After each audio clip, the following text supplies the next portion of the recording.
Okay, here we go, Dave. We're going to talk some ghost stories tonight, man. Down the rabbit hole. Down the rabbit hole.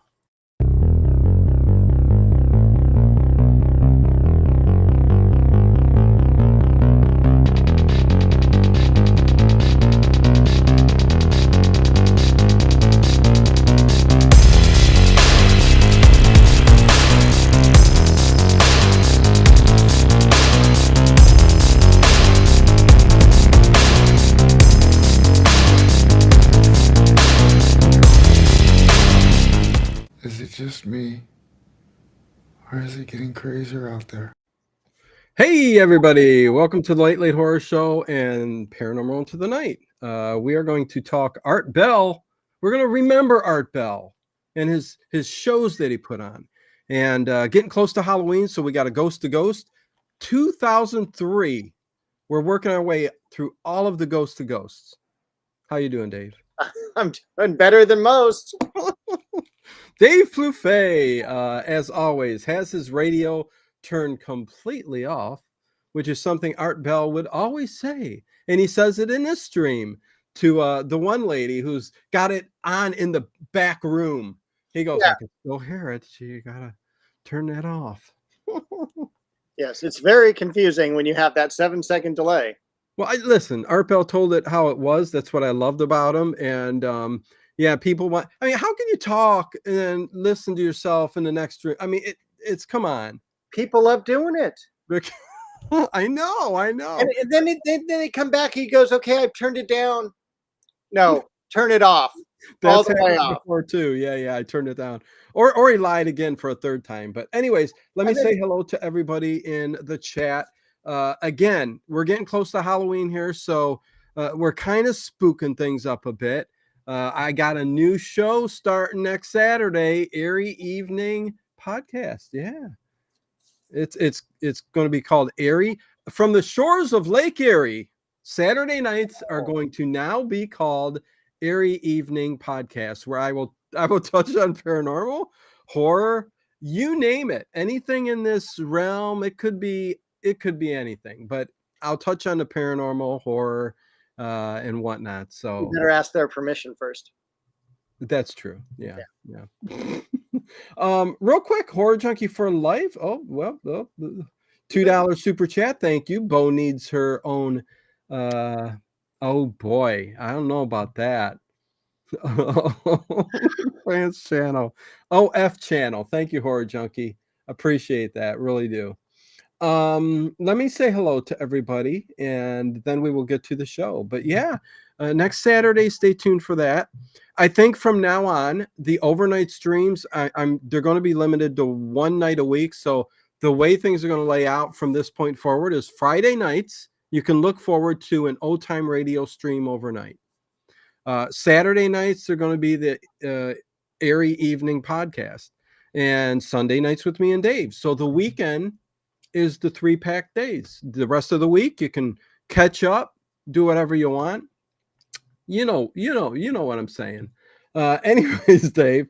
Hello, Connie Clary. What's going on? Chris W. Good to see you. Edward Stewart, Mr. Ed, MOR is here. Good to see you. Nathan, what is going on? Radio shuts do this all the time. They do people sound down. Yep. They most certainly do. Brian Kirkham, what is going on? Harry Scott, Albert Jacobs. And I'll tell you, the Saturday shows should be fun. It's nothing. It's not like anything I've done before. This is going to be a whole new thing. So there'll be guests at times too who might peek in and be part of it, like Gary Wayne or others. So yeah, it's going to be fun. Are you going to do an hour and a half or?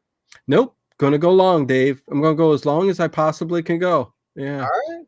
So we may get a 5-hour late night radio show. That's what my aim is. Yeah, that's what. Yeah, that's what my aim is. So, Brian Kirkham, let me get to everybody here. There's Copycat was here. Somebody new. I've never seen Copycat before, but welcome to the show. Tune, good to see you. I think that's it. If I missed you, I'm sorry. But we got ghost stories to get to, Dave, and we need to talk Art Bell for 30 seconds and then pop right into this great thing that I always look forward to around Halloween. I mean, so good. Yeah, it is definitely an Art Bell tradition for this time of year to do a ghost to ghost broadcast. Hmm. So, first of all, why we do this is that Dino and I both absolutely loved listening to Art Bell back in the 1990s. Unfortunately, he passed away probably 8 or 9 years ago now. And he was just a legend as far as radio goes. He had a voice that was so warm and friendly, and nothing like, I mean, you could have him read the phone book and you would find it really, really interesting. 100%. Yep. And he broadcast out of his home in Pahrump, Nevada, which is about an hour outside of Las Vegas. In fact, it's in Nye County, and his radio program was KNYE. But that's where like the outskirts are. That's where prostitution's legal. Everything. That's the wild, wild west. Yes, it is. And so he would broadcast from his home, and he would have his cats around him. I remember Shadow particularly was one of the ones that would hang out. And Well, he had that wildcat that he brought in the house that it was feral, and it took years before it like came out from behind the couch. Mm. Eventually went into a drawer where it nested, and then he finally was able to get it to come to him. But this thing would still tear him apart. It was just, oh my God. That's what inspired me, Dave. I mean, anything you see me do, like listen, the Erie Evening Podcast. It's from the shores of Lake Erie, from my place. You know what I mean? So it's kind of the same thing. That's what I'm inspired by. It's what I grew up on. Listen, Art wasn't the best verbally. He messed up sometimes too, but that's what made him great. He was only when real. he put his super glue on his lips. Oh, so many mishaps on that show. And thank goodness that we still have them out there. It originally broadcasted on CBC network, which I think is in Canada, as Dave goes and lets Bowen. But yeah, the ghost stories, this one, 2003, is a really good show. This one has a lot of good stories, and this is going to be a good night. Whereas the last one, there was some dingers. Hey, Bo, what's going on? Yeah, there we got Bo there. Let's see. She missed last week, so she gets extra screen time this week. Yes, Bo was not around last week. And it's so fun. Yeah. She loves my garden video. She loves to be in those, but she doesn't love to do the paranormal into the night that we do. Yeah, but Bo kind of, out and about. Dave called the police and all kinds of. It was not fun. Anyways, things going. Cliff Clave, in fact, chairs. What the heck? That was funny. Lake Erie area in PA gets about 10 feet of snow. Well, yeah, snow belt here in Ohio too, as well. Yeah. Okay, so let's see. I would like to know, Arts. We don't get me started, because yes, me and Dave always say, as much as we love Art Bell, I can tell you a million things that Art Bell just pisses me off about. Because it's the Ouija story. How about Art's parts? We got stuff out there that supposedly legitimate stuff from a UFO crash, but and then we got Bigfoot.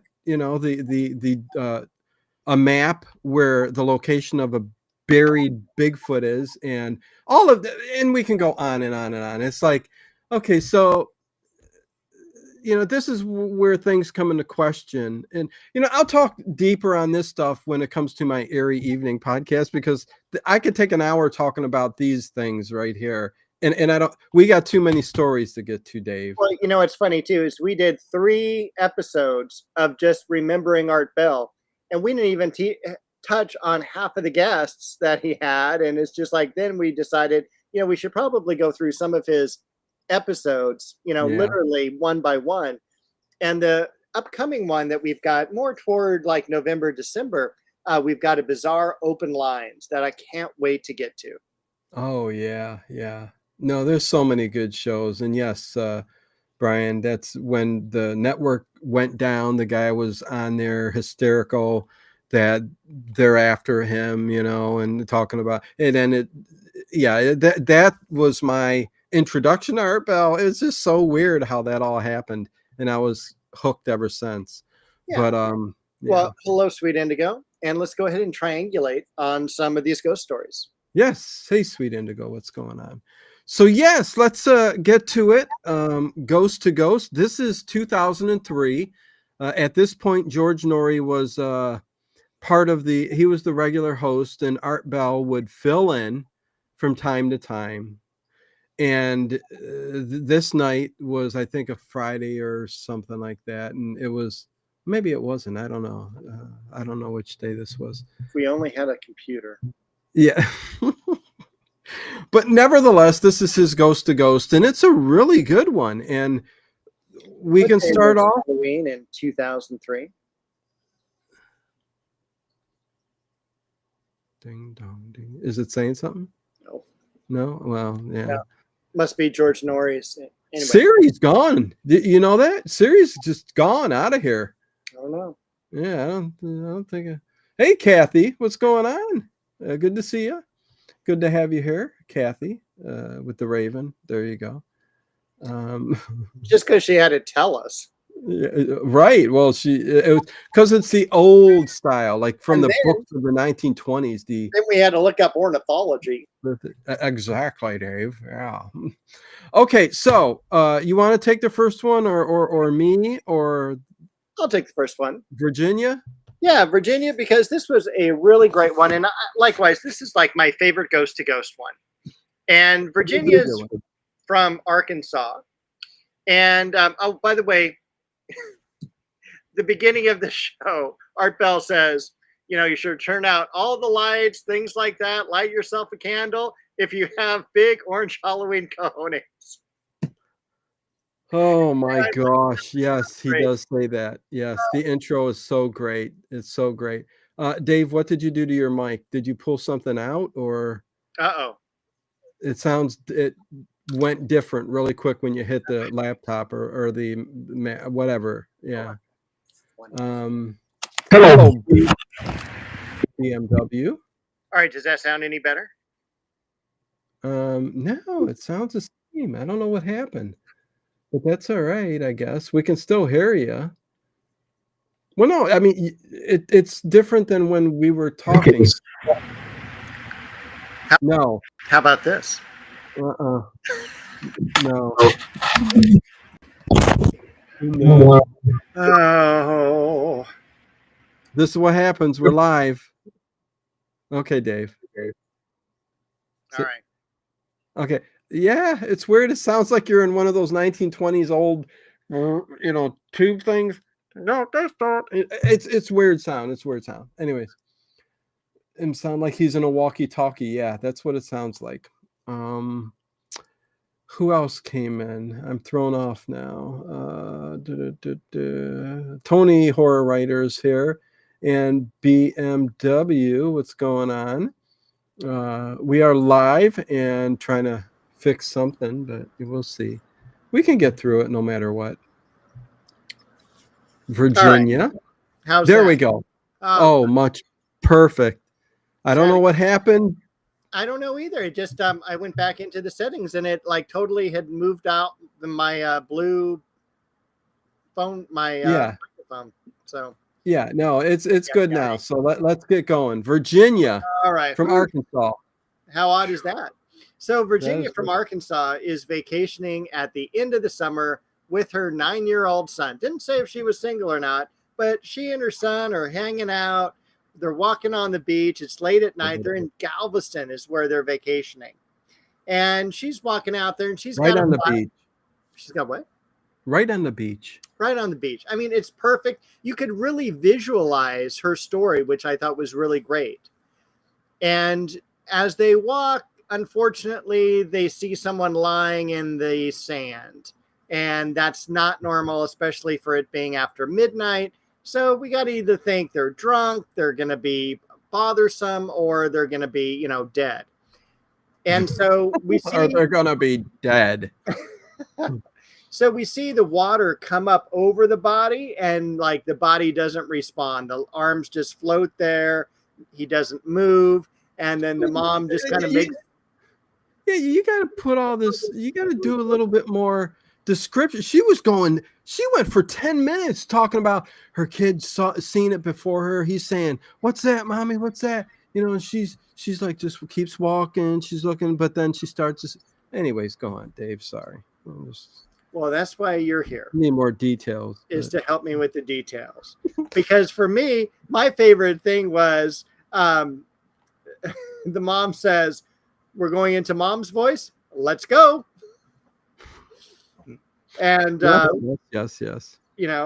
and then she hears a man's voice saying, quote, "No." Well, she's moving closer and closer. Okay, yes, we can get to that part. Let's start from there. Yeah, Oh, she hears a man's voice. Go ahead. She hears a man's voice, and he says, "No, not yet." Yeah. And I mean, like, that would freak me out. I would break into a full-on run at that point. Oh yeah, you see something like a dead body there, and the sun's starting to go down. Oh no, it's midnight. It wasn't midnight? It's midnight. Okay, so they must have just had the lights from the beach and the moon. She's got her flashlight. Oh, what's wrong with them? Dave, that's crazy. But you hear that voice. Galveston is probably safe. Well, I mean, is anywhere safe? But yeah, no, I get it. No, not yet. But we're gonna find out a little bit later. She kind of explains that just a little bit, because the end of the story is so good. So stick around. Hey, Gigi, what's going on? Good to see you. Good to see you, Gigi. Thank you. And I saw that on Friday, the super chat. So I messaged in the chat, and I said thank you very much. I really did appreciate that. Anyways, okay, Dave. Yeah, this is really good. The ending of this for sure. Go on. So no, not yet. She hears. Yes, but she makes that circle, heads back to where they're staying at the beach house, calls 911, and she says, "I put my son to bed." You could hear the ambulances, the trucks, the fire trucks, the police zipping by, and she went back out there to see what was going on. Talk to the police. Felt guilty. She felt guilty, thinking this guy might. I could have saved him or something. I don't know. Yeah, but the people said that he was long gone. That you shouldn't feel guilty at all. So don't worry about it. Yep. And she comes back to her beach house, and she's sitting on the porch. Yeah. And she's all like, she starts having this conversation, like, "Who were you?" Well, because she sees this person. She sees a ghost. She sees his ghost. Okay, let's get to the point. After she summons him, does she summon him? I think she just walked up. Because first, like, to me, as far as I'm concerned, if that happened to me and like my kid, which I don't have a kid, that would be weird. I would be all like, "I don't want to remember this. That's a horrible way of our vacation. Sorry that happened." But she starts asking questions like, "Who are you?" And then the figure materializes in front of her and tells her that, like, his name is Michael. Wasn't it Michael? Yep. Michael. Yep. And started giving him all kinds of information. Yeah. Hey, let's get a map, lady. This is where I'm from, which is just. Well, she gives him 2 more names too. Yes, of friends he was hanging out with. Yes. And this is what caught me when she started talking about. She brings out the map, and she finds out where was the spirit like hovering over her and looking and pointing to the map? You know what I mean? I don't know. She didn't say how, but if I was Art, I would have said, how did he point to the map? How did he, because this woman was going in depth. Like, he was giving her all kinds of information. Oh, yeah. Not his last name, though. What I love is that he was pissed off that he woke up dead. Like, you didn't know he was dead or anything. Well, yeah, she said at first he didn't know he was dead. She had to tell him. He was kind of confused, at what happened. And then that's when he started, saying, "My name's Michael," bringing out the maps. And then she started asking question after question. And this kind of brings up, like, what would you do, Dave? I mean, would you be so scared you just taking off, getting a kid in the car and you're leaving? Or Yes. would you have enough cojones to sit there and go, okay, I think I'm talking to this thing. Maybe you would calm down. And this The, is what we want to know, right? the first thing I would do is call you. Do you Second thing I put do him is on the call Linda phone? Howe. You would put him on the phone for me, I Dave. would. Give me him. Give I me would. him. I would. Yeah, Michael. Yeah, what's going on? Come on. Because listen, I've been through a lot and seen a lot and heard a lot, mostly when I was young. But I think, of course, I'd be scared to death if a full-on apparition materializes. But if I'm having a conversation right off the bat with it, I think I would calm myself down eventually and just go, okay, tell me more, But then I would start getting into questions, and Art even asked that, like, did you go in depth and ask, like, other questions about what he feels, what's he see, because like, is the world look just like it looked when you were alive? Like, what's going on? You know what I mean? A lot of questions to be asked there. But anyways, okay, so What I thought was great was she was like leaving like 24 hours later anyway. And that at the very end, the person, Michael, came up to her, hugged her, and apologized for putting her through this. yeah, because at first he didn't know, and he was just, like, throwing out questions, answers. Hey, traveling fools, what's going on? You guys are fools. Good to see you. Let's see. Lately, when no stream on channel, I've been listening to some of the Art Bell cleaning up the dishes. There you go, Edward. Yep. Sorry, just can't do it no more. I'll sit here. I did last week, a couple weeks ago, pondering. I'm like going, what do I put together? I've played every detective show, And listen, I know other channels are doing the same old detective shows, but I played them all. But anyways, so for every Friday night there'll be an overnight stream, so everybody can get together and say, "Hey, I haven't seen you in a week. It's gonna be fun." But yeah, she's had 3 days and nights with Michael, Dave, because that's a lot of time with a ghost. It is. I would be asking, like, what is the other side like? Yeah.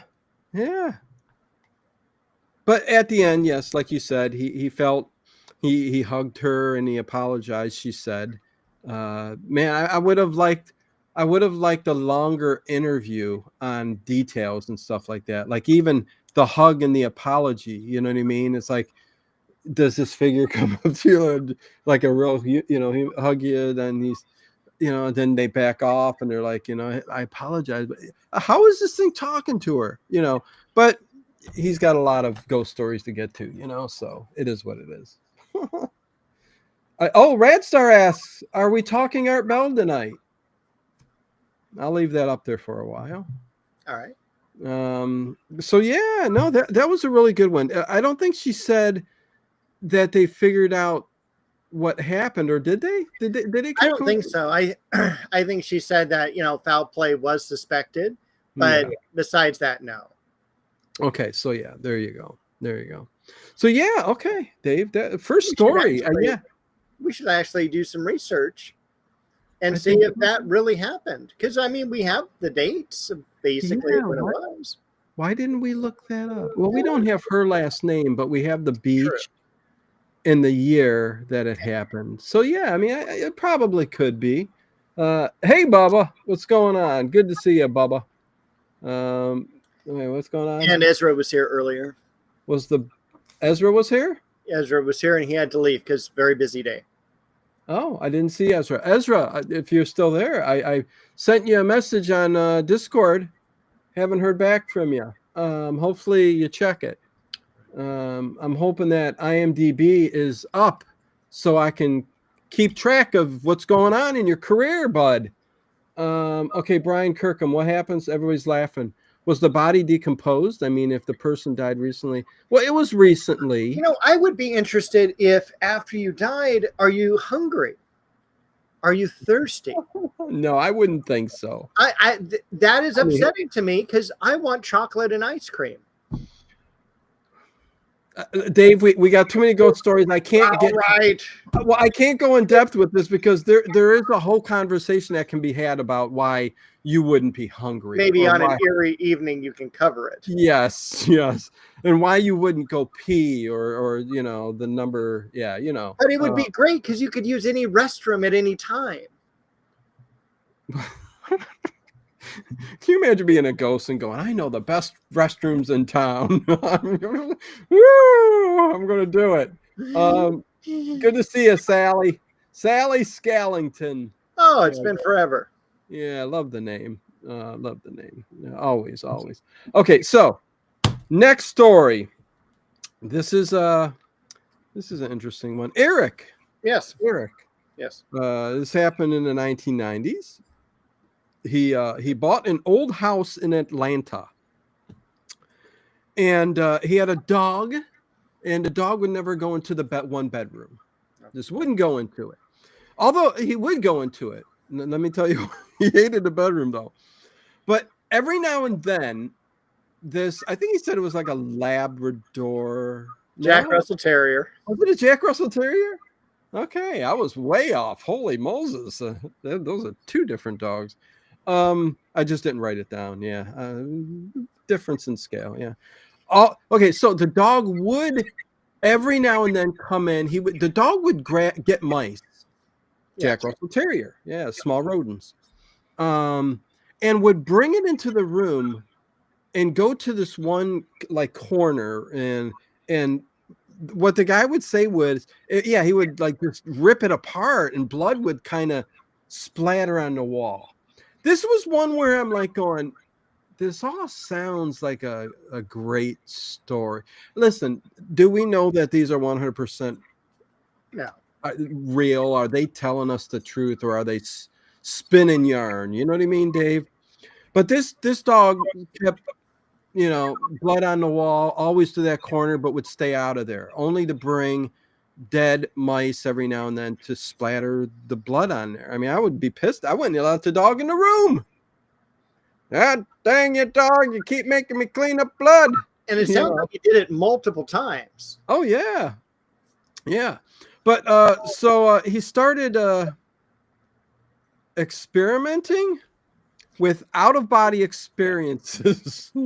He started experimenting. And he quoted one of the guests on Art Bell, Albert Taylor. Is that Albert Taylor? Yes.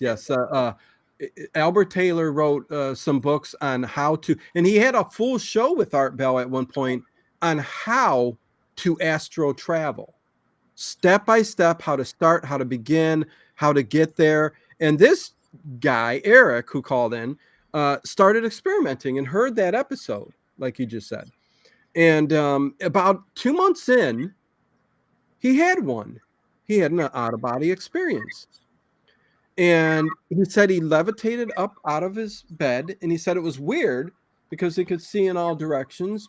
It was a weird feeling. Kind of like a Google car. Exactly. Similar. Yeah, Google cars are ghosts, Dave. No, they're real things. They're objects. But he floated above the bed. He was in the room, so he stayed close to his body. In astral travel, you can go as far as you want, really, if you nail it down. But he saw a black poodle over in the corner area by the wall, and it looked to be lapping up like blood, he said. This is where he got me. I'm like going, this is a 50-50 story. I don't know. But he said it started lapping up blood in the corner. And let me turn my page because this is old school. Write it down in my notebook. It's a thick notebook there. And you saved those notebooks, right? Oh, yeah. Years from now, my kids will look back and go, look what Dad did. What is all this? Yeah. So he had an old neighbor. After this happened, he had an old neighbor who said in the 1950s, the house, some newlyweds bought the house and moved in. And shortly after that, the husband died in a car crash. Oh man, a lot of sad stories tonight. There really are. So, um, and this was blocks from the house. This was the 1950s, to where one of the neighbors actually ran back to the house to get the wife, which was, this is so 1950s, you know. Well, yeah, and it sounded like it was almost like this neighbor. Could have been, didn't say it was, but yeah. But it was like, when he said that he was, selling the house, this lady came to him and told him the story. And the idea is that, like if you were that neighbor, I don't think you could keep that a secret for 10, 20, 30 years. You'd have to tell someone, oh, by the way, did you know? Yeah. So I kind of called BS on this story myself. Yeah, a little bit. It's, it's funny how you can do that, Dave. You can almost listen to the person tell the story and you're like, this is a good story. You put it together, but it is a good story. There's things that don't make sense. Well, it ends with, they went and got his wife. Okay. They told her the news, and what ended up happening. Not only that, the guy, when he got in the accident, was decapitated. Yes. Yes. It was a horrid accident. Yeah. To add insult to injury, or death, insult to death, I mean, he's decapitated. So, the guy's really burning up a story here. You know what I mean? Anyways, so the story goes, the wife was in that room and in that corner, and she heard the news, and she took her life, and blood splattered all on that wall. I'm trying not to be too graphic, because a lot of these stories, Dave, are graphic tonight and very sad. Yeah. Yeah. I mean, a lot dealing with, this is the one episode that really, I'm not sure why, but a lot of people called up with stories of suicide, and it's very, very sad. I get when loved ones pass and stuff, because I heard that myself. I mean, there was on my one side of my family, this guy he was a very older gentleman, and I'm talking like 84, 83, 84 years old, and his wife of 60 years, I think it was. And this is like a few miles from where I'm at right now. She passed, and about a few days later, he couldn't take being without her, and needless to say, took his life, and it was sad story, I mean, but I get that feeling, I can understand that. But anyways, that's that story. I think that was a well-woven story. Dave says BS. I tend to agree with you there, but I'm not judging the stories on if they're real or not. But when one comes up like this, and you kind of go, this guy sounds like he's telling a yarn, so yeah. Yeah, because he did tie in astral travel to this, Yeah, well, and you could tell he's a fan of Art Bell, and he's going to tell a great story on Ghost to Ghost, and he'll be remembered for a long time. And yeah, exactly. I mean, mine's coming up here in 12 more years. Right. Yeah. So I've had a couple weird things that happened to me after my pops passed away. I couldn't explain at the time. Really weird. Edward Stewart. Yeah, I think I've heard you talk about it before in the past. But yeah, you've dealt with some of that stuff. I think in one way or the other, a lot of us have, even if it's minute. But let's get to the next story. I think you're going to go ahead, Dave. But before we do, I had a couple questions. Actually, one question, one comment. Right at this point, I wrote down, I love the bumper music he plays during this entire episode, particularly the Ghost Riders in the Sky. I thought was fantastic. I was so good. Yeah, my question to you was, has anyone reached out to you after they've passed? Because I think I remember you telling me your grandmother. Yeah, 100%. Real quick, Sally Skellington, I hope ghosts don't know everything we do. Again, a whole different discussion on what ghosts really are, and it's energy, time. What's with time? Are they really just roaming around looking at whatever they want? It's a whole discussion. But yeah, that's funny, Sally. The thing is, Dave, yeah, my grandmother, never had only one dream of her in my whole entire life, closest woman to me, and other than my mom, but in many aspects, my grandma was just as close. But there was a special bond there, and when she passed, it was heartbreaking. It really was for me. I mean, you can just imagine.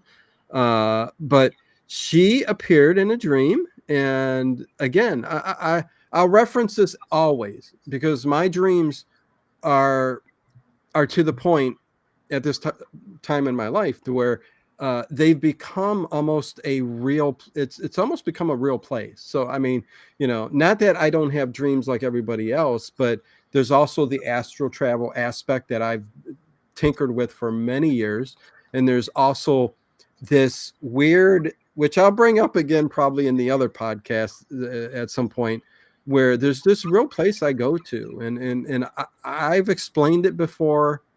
Many of you, I think, still are here and have heard me talk about it, but it's something that's real, more than just me going to sleep and my brain shooting things off and stuff like that. But my grandmother did appear, and she was sitting on a couch, is because it's something she always did. It's weird how the energy is always, how you see people, like she was always sitting because she was a very heavyweight, she was a very heavy woman. But she looked at me, to make this short, she looked at me and just said, Dino, everything will be all right. I will be okay. And that just meant the world to me, made me feel so good. Yeah, and that's it. I mean, to make it short, yeah. That's really the only one that ever reached out to me. I do believe. Anyways, Dave. Because I don't think anyone has reached out to me. And I thought, like, when my father passed away, even though we weren't close and I hadn't spoken to him for almost 2 decades, that there would be something. Same here. And last week, I lost one of my friends that we had been friends for over 30 years and died unexpectedly. And I thought for sure I would hear something from him, and, not a word. And so I feel a little bit kind of bad. Like, was I not a good enough friend, for you to reach out? Well, so, I mean, everybody's got, some move on very quickly, so you're not always going to get that from everything. I was close to my grandfather, never really got anything from my grandfather. Neither did any of my uncles who, I mean, devastated, his sons. I didn't see I went my whole life without knowing my father. He was not a good man. He was a man who did drugs. He was a man who drank himself to death, really. I remember him at the age of 4 years old. I remember him popping in my life at 5 for 1-2 days to bring me presents, and then never seen him the rest of my life. Heard stories. He's at this bar over here or whatever, but then lost where he was. And then I went looking for him and searching, and I found out where he lived. And by this point, he was 60 years old, maybe 59, 60 years old. And so I finally found him, and I'm like, I'd like to talk to you. So we made plans to meet up to talk. And the next day, guess what happens, Dave? He died. He died. So how things were meant to work, I have no idea, but went to the funeral. Nobody really there. It was a sad, it was, he basically died as a drunk alcoholic who had no friends because he was of the way he lived his life. Mm-hmm. And sitting there looking at him, it was just unreal. But I thought the same thing as you, that I would feel something. I would maybe hear something or a dream or something like that. But never happened. So, but that story is just something You know, it's always going to be there because of the way it happened. You know, you go, imagine going 30 years, something like that, you know, thinking of your father, even though you know the stories. And knowing that today we're only a few years away from that, did he look a lot older because of the life he led? Yeah. Oh, yeah. But Okay. the funny part is, I seen him and my brother because we all three look the same, look alike, you know, in him. But he was very rough, and you know, but it still was a very strange, surreal type of feeling. You know what I mean? But somebody I never got to know. But I do remember that 4-year-old who saw his dad. I think I brought this up to get beat and kicked in the corner as me, a 4-year-old, watched because somebody ran up the steps from a gang, beat the living crap out of my father. I'm a 4-year-old screaming, hollering. He's being kicked to death, blood everywhere. That was my last memory as a 4-year-old of my father. And then all those years later, let's meet up, even with what you got going on. Maybe I can help. And then he dies the next day. I don't know, Dave. Life is weird. Life is very, very weird. That's an Um, understatement. yes, it is. So, anyways, this is about Art Bell and Ghost to Ghost. So, third story, Dave. Which one you All right. tackling? Thank you, everyone in the chat, by the way. Yes, and you know, thank you, everybody. I mean, listen. I don't know what to say. I'm not. You know, there's no pity here, no nothing like that. It's just, it is what it is, and life is such a roller coaster ride. I don't know what more to say. Love you all. Much love to each and every one of you. That's why I push that out there all the time.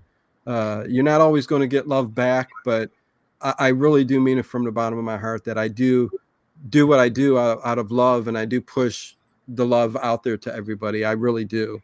But anyways, okay, on to the next story, Dave. Which one you picking? Oh, I'm just going in order. I'm going to go to Rob. Rob in Portsmouth. Robert Portsmouth. At It's the a good one too, I think. It's a good It one. was an okay one. Okay, yeah. Yeah, this was the Naval Hospital was built in 1830s, and unfortunately, a nurse had hung herself, and they call her the Lady in Red, and she appears from time to time, and this is now turned into a psychiatric hospital. And so he is this guy Rob is working middle of the night, and he says that one of the patients gets up and is Well, well, what? Okay, so the hospital itself was it's a naval hospital. It was built in 1830. right. I think that's relevant because I love talking about old buildings and old. And I know we got to get through the show too, Dave. I know, but Well, I think it's the record. We're going to do 6 calls and call it a day, and we'll be all, oh yeah, we'll go. We'll continue this with part 2 sometime in November. yeah, no, we couldn't even get through the entire show. I mean, it's 3.5 hours long, but. And again, real quick, thank you all. Listen, I love you guys. Hey Raj, what's going on? Connie, did I say hi to you at the beginning? I would have to. But anyways, hello everybody. Raj is not here. Raj is not here. No. Where's where's Raj? Okay, yeah, I'm not sure. Yeah, so and they didn't know why the red dress on the surgical nurse, that the story was that it's a surgical nurse, right, from Civil War. So that's what it goes for. Did we say hung herself? Yes, I did. Oh, you did. Okay, so yeah, my mind's preoccupied, but I'm trying That's to. okay. But And he worked the graveyard shift. So go right, ahead. because that's when the best ghost sightings are there. You know, no one says, "Hey, I was having lunch. There's a ghost over there." Well, it's dark, it's quiet, nothing really going on. So little noises you're going to hear. In the day, you can hear something or even see something out of the corner of your eye, and you're going to just think it's activity, just life's going on. You know what I mean? So that's the reason. But go on, Dave. I didn't mean to interrupt you. That's okay. Hello, Shadow from the Tomb. And so one of the patients gets up, has to go, you know, nature calls, and he cruises by the place where all the people that are in charge are sitting, and he's all, yeah, can I get a bed closer to you guys? Because there's someone in the back around the pool table. Yeah. We have a billiard table in the psychiatric hospital. And there's a woman and she's floating and she's dressed in red and everything like that. And Rob is like, this is a psychiatric hospital. What are you saying? And the next day, he has to fill out this report. And the commanding officer comes in and asks him, did you make a report of this? And Rob goes, I absolutely did. He goes, well, this happens. It's a good thing. This happens on a regular basis. Yeah. So, well, it's an old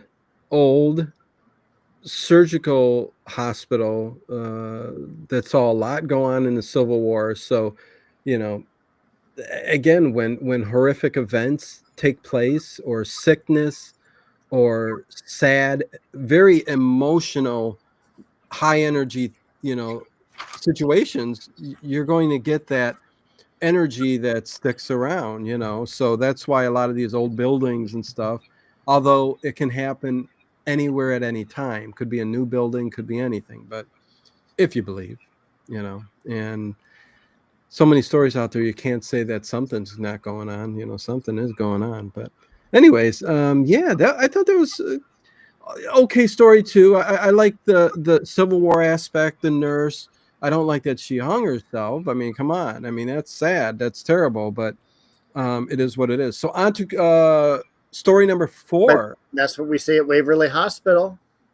Oh, jeez. If you watch Ghost Hunters, absolutely. Oh, Waverly, man. I tell you, I got to get ghost hunting. I really do. Okay, so the next one's I think a pretty good one too. Okay, I think most of them were okay. Dave makes a face, so let me. I liked the story. I hated the caller.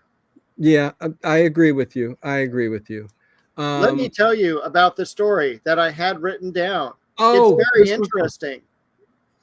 This is the guy that read it. Okay, no. So this was a little annoying. Okay, yeah, no, I get this is the wrong one.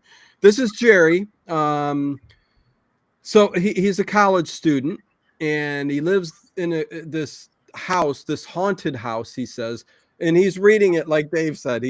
I am a college student, and we live in a haunted house with friends. But he wanted to write everything down to get it down, but he didn't. He was reading it like he was reading a book. He was reading it, and the part that bothered me the most was at the very end when he says they wanted to protect their intimacy. Wait. I'm like, are you reading a Joan Collins novel or what? Joan Collins. Chris. Oh, that's funny. That is funny. Pool tables with sticks and heavy balls in a psychiatric hospital. Well, he did go on to say in that last story, it's called the psych ward in that area, but it was mostly for people that are kind of transitioning and stuff like that. They weren't really loony, you know what I mean? But okay, anyways. Okay, so Jerry, he's a college student living with other college kids in a haunted house in the 70s. And he goes on to say there was poltergeist activity all the time. Stuff going on, bangs, sounds, things out of the corner. Go on, Dave. What's you say? Lights turning off and on and off. And my favorite was the curtains burst into flames. Luckily, there was someone there to put them out. And it just reminded me of the Kolchak episode of the guy who was the arsonist and his house burned up. Oh, God, so good. Oh, and imagine him like reading it. So it made it even more funny. Yeah. Okay, so one night, okay, he's upstairs and he said he rolled over and he felt something. I rolled over and I felt something cold on my back. What? Oh, jeez. He brought someone home that night. Welcome to getting married. Okay, he rolled over. He felt something cold on his back. So he's in the buff, I guess, or just got the shirt off. Listen, too many details. So, Joan Collins, Sally laughing. Okay, he rolls over, something cold, and he pulls the covers away, and it's a butcher knife. It's a butcher knife next to him in bed. And he said, he sat there and I sat there and I thought, I'm trying to read it. I sat there and I thought, well, there's no way, Art, that a butcher knife could have gotten up here, because right before I go to bed, I lock the door so nobody can get in here. That's freaky. But later on, his friend awakens. Well, he talks to his friend. Was it the next day or later on? No, this is that same morning. Because he's gotten ready. He's got to put the butcher knife back in the kitchen. Yes. And he runs into the friend. And the friend says, yeah, that's weird. It's weird because last night I woke up. I forget what it is. He said 4 a.m. or something like that. I woke up and there was a figure that looked just like you. It looked just like you, Jerry. And you had a butcher knife in your hand and you were bringing it down at me as if you were trying to get me, and that's it. I mean, that's it. That's the story. And he was done reading it, and Art said, well, that was kind of freaky. That was weird. But it was the reading of it that was kind of, it was a little weird. But that was that story. I don't know. It wasn't that great. No. Maybe a 3 out of 10 on that one. Maybe a 3 out of 10. Yeah. Ramales, ales, and lagers. What's going on? We should have also, probably graded each of these, throughout our telling the stories. We should have. I really like this one. I really don't like this one. Yeah, this is 3 stars out of 5. It is what it is. Well, you're getting the good ones, Dave. I am. Because I pre-planned. No. This is an email to Art. Oh, go ahead. No. Yeah, Robert. The next one I have, Robert. He's a caller. No, Art called him up because it was emailed to him, the story. Yes, you're right. Okay. Apologize. No, so Robert is up in Albany, New York, 1974. He takes us back to and has a premonition that his dad is going to die. Now, his dad is in perfect health and everything like that, but he did have also a premonition of the cat, the family cat, screaming. And on that night that he had that dream, that cat had actually gotten run over, no one had seen the cat since. And so that was kind of a sad part of the story. Yeah, he woke up to that dream with he said, cats just go, that's what he's. Oh, Bo, sorry, Bo, don't want to wake Bo. This story revolves around this guy named Robert who he has visions, basically, is the story. But yeah, we will continue. So and a New York accent. And the New York accent, yeah. Dave, go on, Yeah. So anyway, New York, he talks about having a phobia of driving and even being near a window. He doesn't like it because yeah. Yeah, go ahead. Oh, this hit me too. Like anybody with phobias. Yeah. Well, yeah. Anybody with phobias would just understand what this guy's talking about. He never drives. And I don't mean to take your story away from you, Dave, but I'm not going to say much. Just this phobia part. He never drives, at least up until a certain point in his life. Later on in years, he starts to drive. But he doesn't want to drive. He's got a phobia of driving because of the glass visions he has of flying through the windshield of this car. So he can't walk even when he walks past like storefront windows, it's the glass that, so that's how phobias work, people. So not that you guys don't understand, but to try telling it to real people in your life, they go, what? Ah, you're scared. No, it's a phobia. It's something up here, man. Anyways, didn't mean to take it, Dave, but go ahead from there. Yeah. No, that's okay. But he does end up learning how to drive because he's going to move out of the city back to his parents' house to help. Why does he do that though? The one dream or nightmare he keeps having is of what? Of his father dying. Yes. Yeah. So he needs to be there sorry, for his mother. I said that at the very beginning. Did you say that? No, I did. What is wrong with me? Something's going on. I There's don't too know. many things to list. Yes. Thank you, Connie. Always appreciate you sharing. Hit that button, please. Like, yes, all that stuff, and share and everything. Okay, Dave. Now I'm lost. He moved in with his parents. Moved in with his parents. His parents live out in way far away New York, and the only way to get to like the nearest house or town or whatever is by car. So he, after several times, passed his driving test, sold his apartment, moved in with his parents, and I guess getting to work took not only the car but also a bus into the city. And so one particular night, he has this girlfriend who's going to become his wife. So we know everything ends well with them. But she stands him up. And he's like waiting around at her swanky apartment and says, look, I got to take the bus to get to my car, to get back home for the weekend with my parents. And that night, his mother comes in, says, your dad's breathing funny.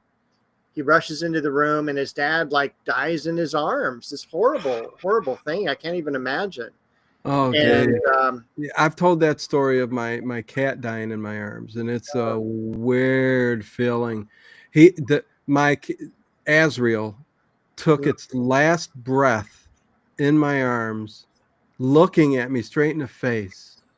And as he passed, the eyes just went all gray fog. Is weirdest, and there's something that you feel. It's so surreal and unreal. But go ahead. that's the only way I want Bo to go. There's no. I'll never forget it. I'm glad it did. But boy, what an experience. Anyways. Fast forward. Yep. 2 years later. 1977. Yeah. It was like psychic. And so this guy is driving in New York, and he has a good job. And he's got a great job, and he's made him get a car. Yeah. Great. He's got a crappy car. He's got a Pinto, right? He's got a Pinto. He does. And he looks up in the rearview mirror, and holy shit, it's his dad. Yes. And his dad like reaches over the back seat and like turns the steering wheel, and there's a crash, and he's like, I can't even imagine how like I survived. He should have died. Yeah. And in the glove compartment was a $1 bill that his dad had given him for good luck, and that was gone. Yes. The idea there is what saved him was his seat. There was a lock that, you know how it brings you down and it goes all the way back. A lot of the older seats would go boom and just flop all the way back. I used to love that about them. No, I'm just, anyways. It would just go all the way down in the pit, and it was broken. And I think the thought, he didn't say, but I think that the idea here is that the father did that so that he was flat, so that he didn't get killed, and he pretty much walked away without any injuries at all, you know. And that $1 bill being gone is his idea of thinking, you know, oh, my dad took it, or it's gone because he was there. So yeah, interesting story. Yeah. Thank you, Chris. Yep, it was something else. Let's see. I knew something happened to my tail end, Tiberius, just before the vet came and did something to.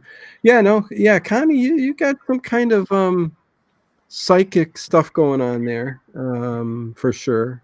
I've heard plenty of stories, yes, with you. So I get the next one. This is also an emailed story that Art, right? Wait, what's going on, Dave? What's with the look? Well, it's top of the hour already. What the hell? And we're only at 6 stories. I've got 19 written down. We're at 6. We're going to have to go really fast. I'll tell you, there will be a part 2 because this is such a great ghost to ghost. We can't. You know what? We could do that, Dave. Because we're going to have to. I think we are. We are going to have to because there's too many stories, and we still got an hour me to go with other stories. So there will be a part 2. But anyways, oh yeah, no, you are correct, Edward. Oh, top of the hour. So let's see. How many thumbs up? Hopefully you guys have hit that thumbs up button. I will refresh to see what we got. We are at 65 thumbs up. Thank you guys. That's not bad. Thank you. If you haven't yet, please hit that thumbs up button. Please try to support the channel if you can through joining the channel. That's the best way to help out. It helps all the new things I'll be doing and fun stuff I'll be doing in the future. But yeah, 65. Let's get it as close to 100 as possible. And Dave, I've listed everything up through November, I think. So there's a lot to talk about. What do we have coming up? We are so busy. Oh. Next week, we're going to be dealing with Kolchak. Remember him? We're going to be dealing with episode 1 of season 1, the only season of Kolchak, The Ripper. And we have not discussed that between us. And I cannot wait to see another episode of Kolchak. Me either. I can't wait either. What's after that, Dave? Following that is Scooby-Doo, episodes 11 and 12. The podcast. These are 2 good ones, too. There's a Dracula. I saw the Dracula on the thumbnail. And the mummy. And the mummy. Yeah. Following that is the Wild Wild West, the Night of the Human Trigger. We've got Night Gallery after that, X-Files Shadows, the Halloween show, Columbo, the Most Dangerous Match, which deals with chess. And then on November the 9th, we're going to be doing something new. We're going to be covering In Search Of. Yes, we are, and I can't wait. Stay tuned. I cannot wait. And I do believe it's going to be the Rod Serling special. That would be great. Yes, which is it the Ancient Astronauts? In Search of Ancient Astronauts. There were 3 specials before the TV series came out, which were longer, and that one aired January 5th, 1973 on NBC, In Search of Ancient Astronauts, and tons of stuff to talk about there, right? I mean, come on. Yeah. And my neighbor is barbecuing right now. Just put on some garlic bread. Oh boy. My God. So smell. Yeah, we're going to try to, good luck with that, Dave. Cotton up the nose, maybe? Or what's that, menthol? Hello. Suck on a Hawes. I don't Hawes mentholyptus. Yes, there will be a part 2 because we've got way too many stories. Like I said, I'm on 6 now with a half hour to go. We got 19, probably 30 stories. So, all together. Oh boy. Okay, so before we go back to ghost stories, since we're gonna have to do a part 2 anyway. Yes. I was watching drive-ins, diners, drive-ins, and dives the other day, and they were near you. They were at the Christmas Story house. Yeah. And right across the street there's a diner. Yes. Have you ever eaten there? I have not eaten there. All right. It looks really good. So.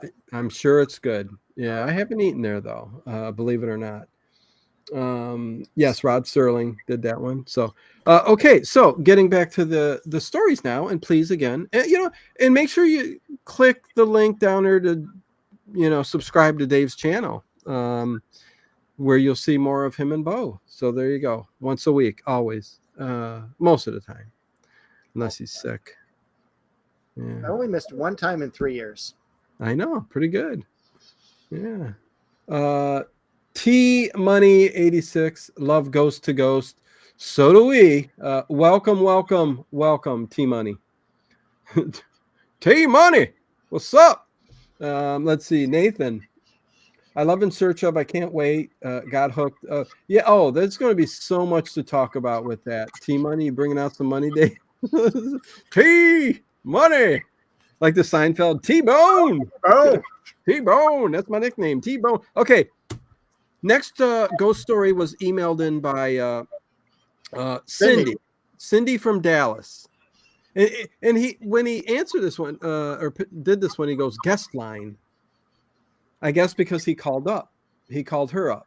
So he's got them all named. So if he calls somebody, it's the guest line. Well, it's because the guy from New York upset Art Bell because he called him on the international line and said, I'm only international because I'm near the international airport.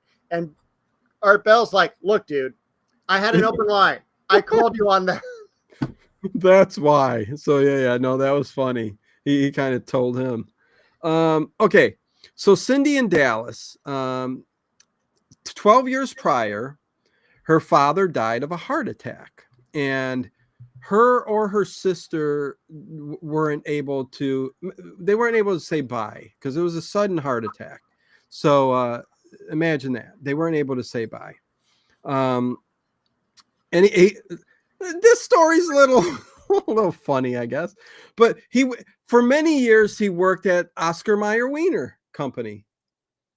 And the fun that kids had were the weenie whistles, the little Wienermobile whistle. Remember? And then there's also the Wienermobile. Listen, I've seen them in my life maybe 3 or 4 times. I've seen them drive down the street in this area. So I'm lucky enough to have seen one because they're quite funny seeing a big hot dog shaped vehicle, driving on the street. So what happened was, let's see, Cindy started talking to her sister, who I guess they went on a trip. Am I wrong? Or is that a different one? That is different. It was Okay. the sister was driving to the funeral. Okay, so that's a different story. I get things confused sometimes. So driving to a funeral, and on the way to the funeral, she sees and she's never seen it ever before drive by her, but she's driving to the funeral, and a big Oscar Mayer Wiener, the Wienermobile, comes driving on by. Imagine a big wiener coming at you. Oh boy. Oh man, what's going on there? Oh, if I was Daniel. The little seaman. The little seaman from Brenda. Okay, listen. No, not Brenda. No. Brenda. No, what am I talking about? Circle of Fear, the concrete captain. Yeah, the concrete captain. Oh, yeah. Brenda's Oh man. Okay. So that was a coincidence. This is a story about coincidence. Yeah, It's not so much a ghost. It was a good positive ghost story. Yeah. But then, okay, Cindy, she comes home, okay, and she's an art teacher at a school, okay, and one of her students playing around in boxes, I guess, found a picture of the Wienermobile, and he goes, "Look at, oh my God, I can't believe this." Well, it's because you're going through the box, you see a picture there, and then the one kid says, "I want to draw that." This is art class. She's an art teacher. I'm trying to get through this real quick, Dave, because this is, the kid draws a picture, and she's like, "Wow, oh my God, okay." And her mother was watching her little daughter, I think, at home, and when they came home, she showed her mother the picture, and the granddaughter was playing with one of the little whistles. So I think all of this really is just coincidence. When you got it on your mind, and the death just happened, and you're trying to reach for the wiener because that's all you're talking about is Oscar Mayer. When everybody's trying to reach for the wiener, put it on a big old bun. Oh my goodness. And anyways, okay, I'm done. Yes. Oh. But the kid made the art project, and he's all. My baloney had a first name. It's Mayer, not Meyer. Meyer. Was it Me? No, it's Mayer. No. My baloney had a second name. It's Oscar. No. First name Oscar, second name Meyer. Okay, we're gonna move on. Anyways. Meyer. Okay, it doesn't matter. We can do the Toys R Us theme too. No, let's not. Wait, I what? don't want to grow up. I'm a Toys R Us kid. Yeah, there's a million toys of Toys R Us that I can play with, from games to something to video games. It's the greatest toy store there is. Gee whiz! Sorry. Oh man, memories. Okay. So that's it. I think that's just coincidence. There was no really ghostly activity or nothing from beyond the grave or nothing like that. So on to story number 7. Dave is going to talk about Colleen. Colleen, who are you going to call? Colleen. Maryland is a nurse, and she's working at an assisted living facility, which we're all going to end up in. I hate to tell you this. But what's great about this one is it's in a really old building. Dino loves his old buildings. Yes, I do. And there's these stories of this rambunctious little kid.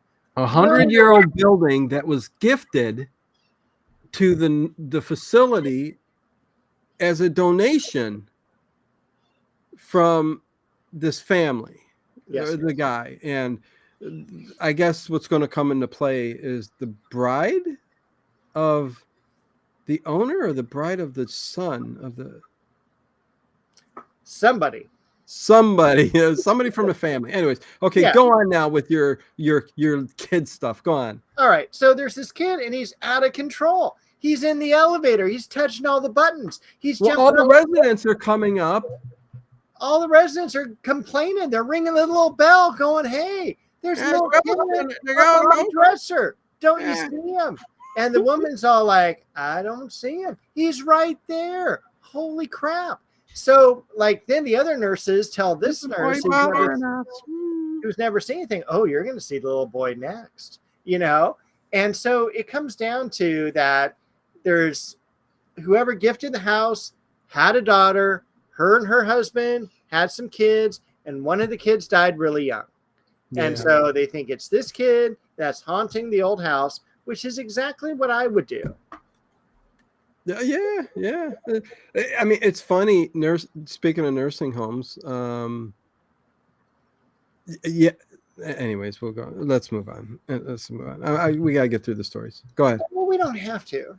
But no. I wanted, because I had another question at this point. Yeah. Okay. Is what would you first want to do when you were dead? What? What would you first want to do once you found out you were dead? I know your answer. Well, Dave, there's a whole mess of things I need to know first. Like, how old am I? Is there anybody that I need to talk to that is still, well, I would think my children. That's what I put down for you. Yeah, I mean, I guess if anything, I would definitely like to stick around a little bit and see what's going on, make sure everything's good, continue to see my children for as long as I could, really, because, you know, whether the whole time thing is infinite and not irrelevant or whatever, when you pass on, that's important, because if time doesn't matter, then I'd stick around for quite a while. But I would like to reach out and, you know, comfort and let them know that I would like to do that. I would. But I am also very anxious to find out what happens in the next phase of our existence and what we're offered, or what choices we're given, or if we're not given choices. You know, there's a lot of questions I need to have answered. But you're correct. I mean, that's the number one. But there is for me, because I don't have any kids, so I don't have to stick around or anything. No, you don't have to. I would travel. I would like cruise around. I would go right to the coast, and I would travel the coast the entire way around, like North America, South America, Central America. I'd go over to Africa, check that out. I'd go around the Mediterranean. I think there would be so many things to do and eat and scare people and go into different restrooms where you could go, oh, this is a French restroom. And so, like, just cruise around. Restroom? Yes. I'm not going into a restroom if I'm I am. I gotta go to the bathroom. Well, if you still got to go to the bathroom, you think you really have to go to the bathroom if you're still a ghost? I don't know, because I'm still planning on eating when I'm a ghost. And then I would think it would be fascinating if you did see other people from the other side, because there would be people like Art Bell that I would like to hang out with and thank and talk with and go, hey, are you aware that we're doing a tribute show to you? Things like that. So very Well, and important. that's the other question too, though. I mean, you might not see or get to that stage of relatives and other people until you take that next, you leave this phase of what's going on, this limbo or whatever you want to call it that you're in, where you can still see your family or people who are still alive and stuff like that. So Well, what I love too is there's one episode, one ghost story in here that talks about how the dad gave a message to the daughter and says, look, I ain't coming back. Even if I could, this place that I'm at is so wonderful that I don't want to leave. And so I would really like to, No, I hear you. Yeah. Okay. Because you know what I would do there? Wee. You would wee.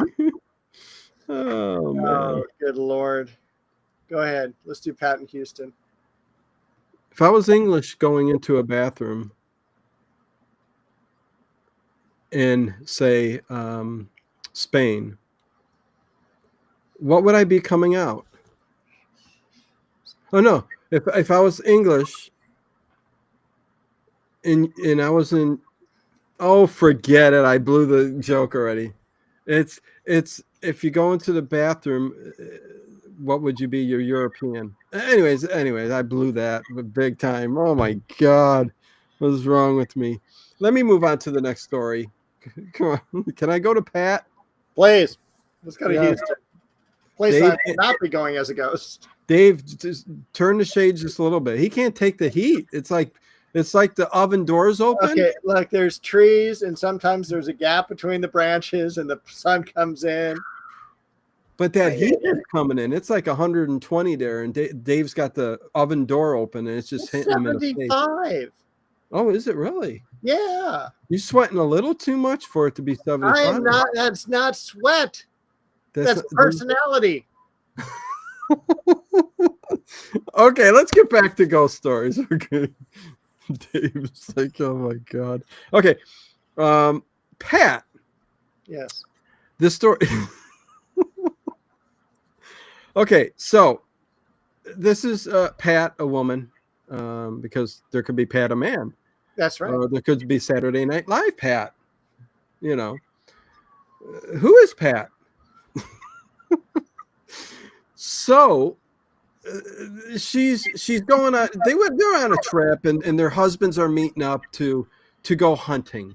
And it's a rainy weekend, but they're still going out. They're men, they put on some waterproof jackets, hunting boots. So the husbands are going out hunting, and she wants to stay at I guess they just bought a really nice house, and they asked Pat or not to stay there because I don't think you want to stay here overnight with us. Pat and the little kid. I guess they both have little tiny kids. They're in a nursery, so they're small. I don't know what age they are. I didn't say, but very small kids. And too many details, Dave.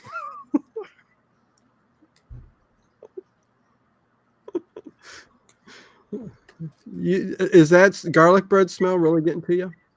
It's so bad I'm going to chew on a piece of gum. I thought, yeah, you're preoccupied there. You're thinking, you're going, this is killing me. Okay, so she's spending the night there anyways. She goes, because the woman, her friend said you wouldn't I'm want young. Nothing scares me. That's what she says. Yeah. She's young. But all of a sudden, she's woke up in the middle of the night, first with crying from the nursery, the two kids down there.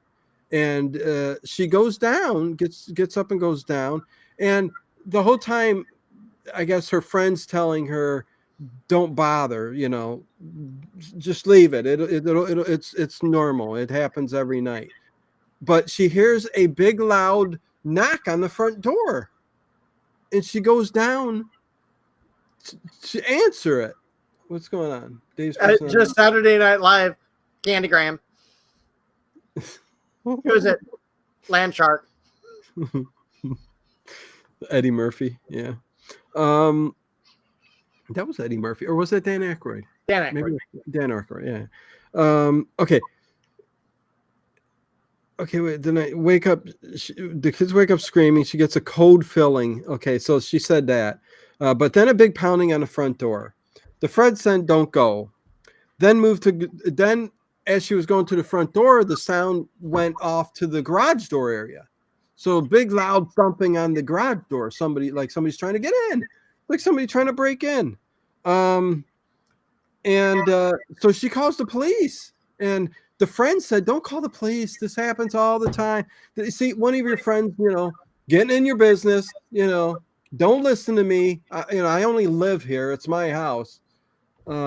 What's Chris doing? She said, Dave's shining personality. Well, I said Dave's getting hypoglycemic. Yeah, Dave, are we going to have to? Is everything all right with you, Dave? I think so. So, knock, knock, who's there? Brenda. That's a good one, Edward. Oh, man. Okay. Okay, so thumping on it, she calls the police. Police look around, and the police hear it too. They hear a knocking on the front door too. They're like, "Wait, what's going on?" Then they hear it in the back door too, and they're like, "There's nobody here," and it was hard for them to get through the door in the back as well. Thus, got that in there, Dave. Thus, the police go on, and they go to find out, and they tell the story of what happened. That the husband, I think, was traveling. He was away a lot, hunting and stuff like that, like their husbands were doing, which I thought that kind of threw me off. Maybe it's fake. Maybe this is a fake story. I don't know. But the original, living in a home where every night there's going to be a pounding on the door, and you're just sitting there crying because you want it to go away. I'd be all, I don't care how nice this neighborhood is, I'm leaving today. Yeah, no. And then once you know the story behind it, it's like, what do? You know what I mean? Because the story is the original owner. She was home by herself. Her husband was away on a trip, and again, for whatever reason, I'm not saying because the husband's away all the time, but she decided to hang herself. So she died by hanging herself, and the husband rushed home, or came home, not rushed home. He came home and he saw through the window. I guess he didn't have a key for the front door, but he started knocking on the front door, and nobody was letting him in. And I would think he'd have a key. See, this is weird too. It is. But then he rushes around the back door to the garage, and he's pounding on that to let him in. But I guess he didn't have no way of getting in. Whether he left a key, there was only one key, whatever. I don't know. They didn't really specify. But now that I think about it, should have some kind of key to get in. So what ended up happening is he sees his wife in there, and he can't get in. And he takes his own life in the backyard. So again, and Art Bell kept saying this, why so many suicides? And, so. Not only that, I do call BS on this one too. I do too, because you have to disclose that when you sell or buy a home. Yeah. By the way, there was a violent death here. You have to always disclose a non-violent death for like 3 to 5 years, I think it is. But any violent death, you always have to disclose it. So. Not that always happens. I'm sure people, there's crooks out there who say, I'm not telling them that. I got to sell a house.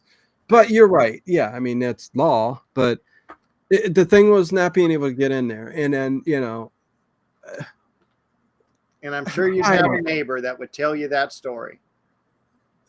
Exactly. I don't know. That was something else. But anyways, it's your turn, Dave. Thank you.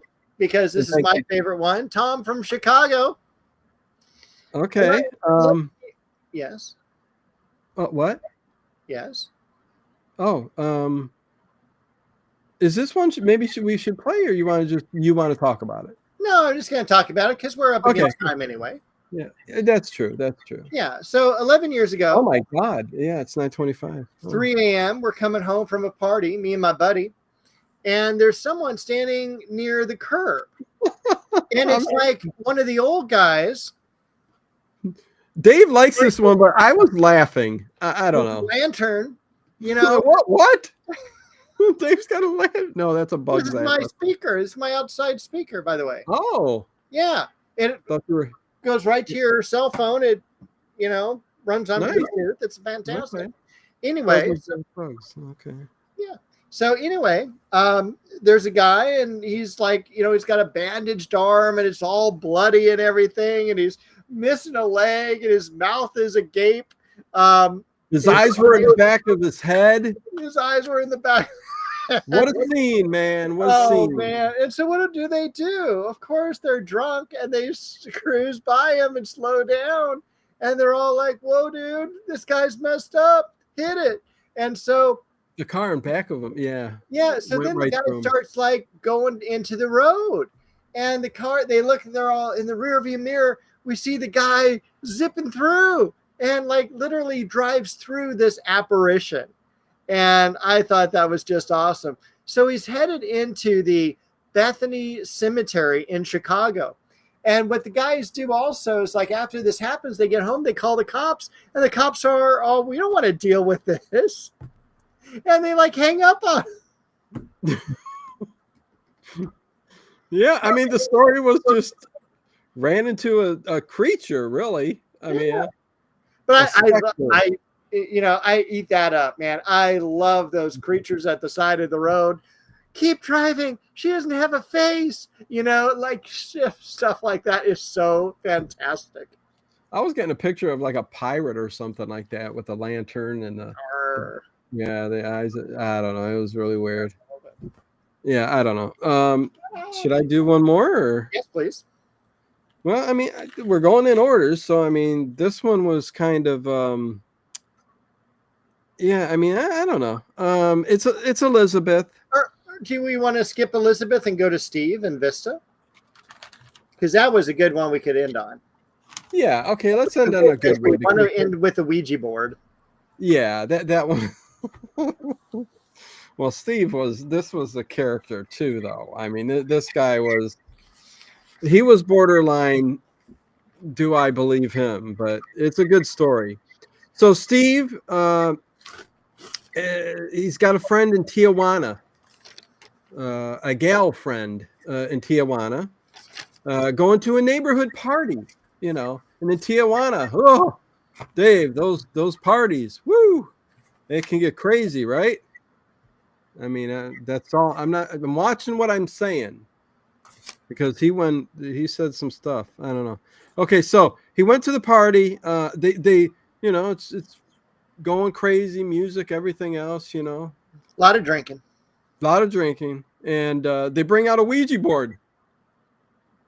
And they called it a Ouija, yeah. I was going to say wee board, but it's a Ouija, yeah. So they bring out a Ouija board. And this one guy, you always got one in the crowd, right? He comes out and he starts taunting the Ouija board like it's a demon spirit, and he's like going, I ain't scared of you. I'm gonna holler at you, board, you Ouija board, you Weewa. Yeah.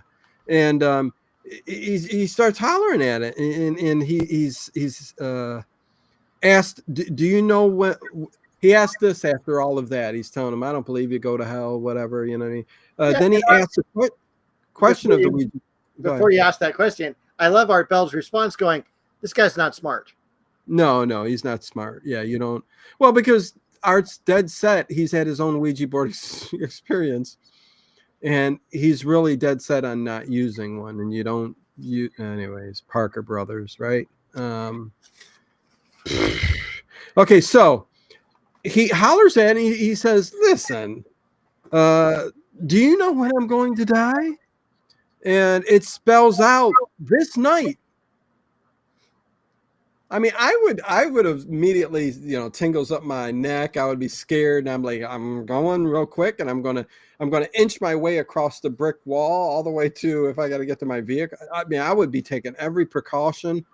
But so then everyone's going home after all of this. The Ouija board says he's going to die this night, and evidently he's all cocky still and going, "Ah, yeah, get out of there," So he starts to walk across the street, Dave. And I love how they talk about the street. The street makes a corner and it goes down. And a truck smacked right into him, and he's dead.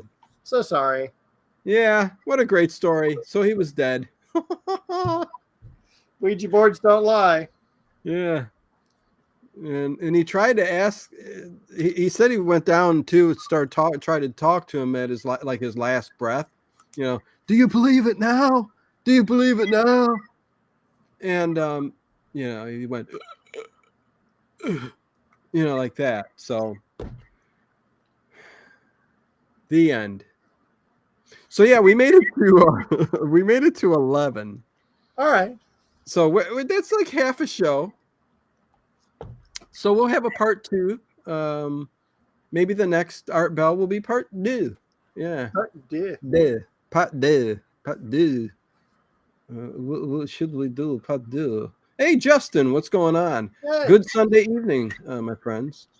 Got caught up watching Sunday night. Well, sorry to hear that. Is that on today? Do they still have Monday Night Football? Yeah, I would think so. I would imagine. Let's move it to Tuesdays. Let's have Tuesday Night Football. Well, I think there's one every single night now, isn't there? Welcome to Wednesday Night Football. Football. Am I wrong? I'm trying to think. The last time I watched Monday Night Football, I think I was at a bar and it was like 2005. Yeah. I just don't watch football. No, I don't. Listen, my Cleveland Browns lost me a while ago. I mean, I don't know what to say. Remember those static electricity experiments in science class? Everyone's here. Oh, yeah, I remember that. Yeah. 11 Tales of Horror. Yeah, thank you all for being here. Well, anyways, so next week we have, what do we have, Dave? Kolchak, the Ripper. Kolchak, yes. Season 1, episode 1, the Ripper. Yeah, so the Jack the Ripper episode. So that's going to be fun. That's going to be fun. And don't forget, next Saturday, from the shores of Lake Erie, it will be me, Dino, the Erie Evening Podcast premiere, where I will be on for some hours talking all kinds of things. So start time 5 o'clock or 8 o'clock or whatever for you, 8 p.m. Eastern Standard Time. Yeah, like usual. Yeah. Cool. So the way going forward is Friday nights, overnight old time radio streams. Saturday night is the Erie Evening Podcast, where I talk paranormal, horror, monster films, Halloween, scary stuff, anything. It could be anything. And Sunday nights with me and Dave. So 3 days in a row, and the rest of the week I will be working on either Dino Brickhaven, finally, or something else. So there you go. Well, Dino, my wife is allowing me to bet football again for now. Anyways, that's why I was like, oh no, you're good, Justin. It's just I've just been, me and Dave both, but I mean we're just like, I'm just, Cleveland Browns lost me a while ago. I hope they get me back. I mean, we're getting a new stadium, I think. It's still up in the air. I don't know what's going on. But yeah, no, and especially if you're betting, you got a reason, right? You got a reason. Yeah, 13-point spread. I got it. I guess that's how it works, right, Dave? I guess. Okay, well, I'll just leave it at this. Great show, great stories. Ghost to Ghost 2003. Halloween is coming. Get ready for the weekends, and I will see you real soon. I don't know what's going on. Last words.